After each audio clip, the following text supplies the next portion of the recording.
e dar sequência nesse trecho que nós já estamos falando, que é exatamente a respeito de vigência, validez, eficácia e revogação de uma lei. Muito bem, nós falamos da vigência, da validez. Vamos falar agora da eficácia e da revogação da lei. A eficácia, ela existe a partir do momento em que constato que a lei é válida e está vigente. Então, pressupõe esses dois aspectos. Precisa existir a lei e que essa lei seja conforme o programa, né? Todo o arcabouço principiológico constitucional e convencional. Pois bem, e a revogação da lei? Como ela se dá? Revogar é retirar uma lei do âmbito do ordenamento jurídico positivo do país. É fazer com que ela perca existência no âmbito legal, ou seja, ela já não existe mais entre as outras leis. Ela desaparece. Revogar é simplesmente você pegar uma lei e desconstituir essa lei, desfazer-se dessa lei. E isso pode se dar de duas maneiras, ou expressa ou tacitamente. A revogação expressa, ela vem numa cláusula genérica utilizada pelo legislador, mais ou menos nesses termos: revogam-se as disposições em contrário. Isso vem lá na parte final dos textos legais, entre os 2, 3 últimos dispositivos de cada texto. Agora você pode encontrar também leis que revogam expressamente outras leis. Leis que determinam que leis anteriores, até então vigentes, percam a vigência, sejam revogadas e saiam do mundo jurídico.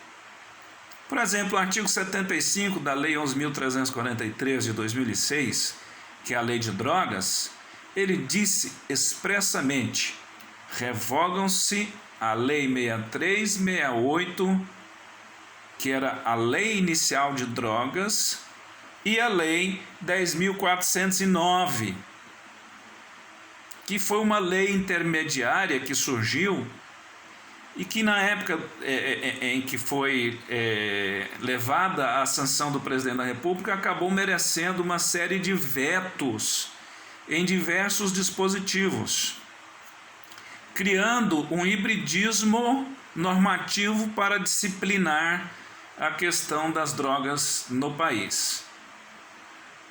A capitulação dos crimes permanecia na Lei 6368 de 1976, que é conhecida como Lei Mendes Barreto, ou seja, os crimes ficaram lá na 6368, e o procedimento da 10.409 de 2002 passou a ser utilizado, porque o FHC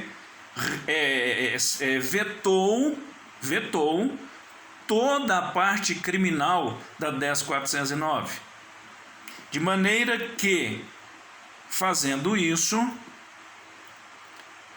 não foi possível então implementar as alterações penais que ela trazia. E era preciso dar continuidade normativa típica aos casos envolvendo a prática de fatos equivalentes aos crimes de droga, consumo pessoal, tráfico, enfim, todas aquelas prescrições legais. E para resolver toda esta discussão, todo esse problema que foi implantado naquela época, veio então, 4 anos depois, a Lei 11.343, disciplinou a parte criminal e a parte processual penal naquilo que eles compreendem como a Lei de Prevenção e Combate, aos crimes de drogas no país. É uma lei, um diploma normativo do ponto de vista técnico estático completo, porque disciplina tanto a parte penal quanto a processual penal. Nós temos, por fim, aqui que apreciar a questão da criminalização, cujos requisitos são a necessidade e adequação de um lado e o merecimento de outro. Necessidade e adequação se refere fundamentalmente a ter-se que detectar que na prática o uso dos outros ramos do direito ou das formas de controle social, da violência, da criminalidade, enfim, não são aptos nem capazes para prevenir ou repreender aquele comportamento. Por isso se fala em necessidade e adequação ao caso. E por fim o merecimento, porque isso diz respeito à dignidade do bem jurídico penal que se pretende tutelar. Então, para a criminalização, nós temos que reclamar a presença desses dois requisitos. E os fundamentos para a criminalização, eles são expressos. Lembram-se de aula passada, quando nós falávamos do garantismo, nos dois aspectos dele, garantismo penal negativo, garantismo penal positivo.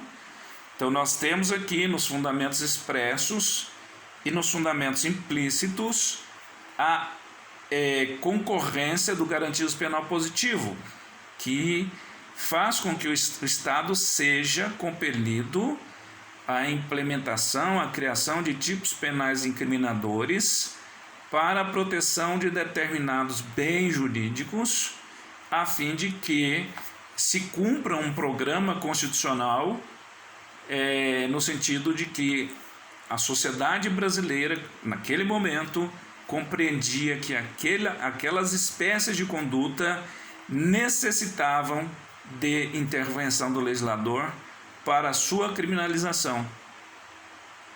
E nós temos também os implícitos, que são aqueles que decorrem naturalmente da necessidade de proteção dos direitos humanos de cada cidadão e que precisam ser objeto de criminalização se os outros ramos não conseguirem dar solução adequada.